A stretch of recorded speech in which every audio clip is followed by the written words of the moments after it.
کسی زمانے میں ایک غیر مسلم نے اسلام قبول کیا تو اسے پوچھا گیا کہ اسلام کی کس قدر نے تجھے متاثر کیا؟ تو وہ بولا کہ سیرت کا صرف ایک واقعہ میری ہدایت کا سبب بن گیا۔ کیا ہوا؟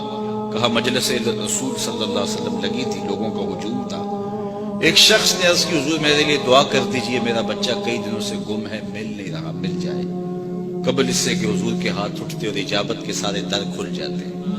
ایک شخص مجلس میں موجود تھا، کھڑا ہو گیا، حضور میں ابھی فلاں باغ کے قریب سے گزر کے آیا ہوں اور میں اس کے بچے کو جانتا ہوں، وہاں میں نے بچوں کے ساتھ کھیلتے ہوئے دیکھا۔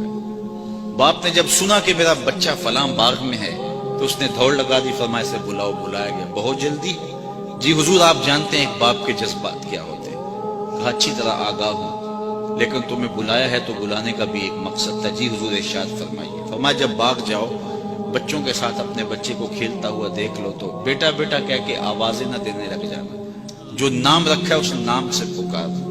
عرض کی حضور میرا بیٹا ہے، اگر میں بیٹا کہہ کے پکاروں گا تو حرج بھی کیا ہے؟ فرمایا تم کئی دنوں سے بچھڑے ہو، تمہارے لہجے میں بلا کا رس ہوگا اور تم نہیں جانتے، ہو سکتا ہے کھیلنے والوں میں کوئی یتیم بھی کھیل رہا ہو، اور جب تم اپنے بیٹے کو بیٹا کہہ کے پکارو گے، اتنا میٹھا لہجہ ہوگا تو اس کے دل پہ چوٹ لگے گی، کاش آج میرا باپ ہوتا تو مجھے بھی بیٹا کہہ کے پکار۔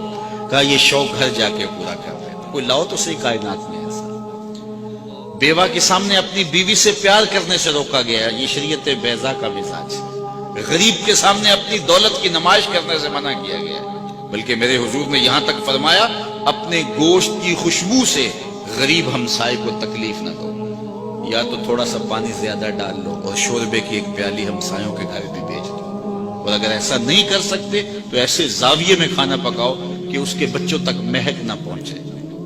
بچے ہوتے ہیں، ضد کر بیٹھے تو وہ مزدور کیسے ضد پوری کرے گا؟ ان بلکتے بچوں کے آنسو کون پوچھے گا؟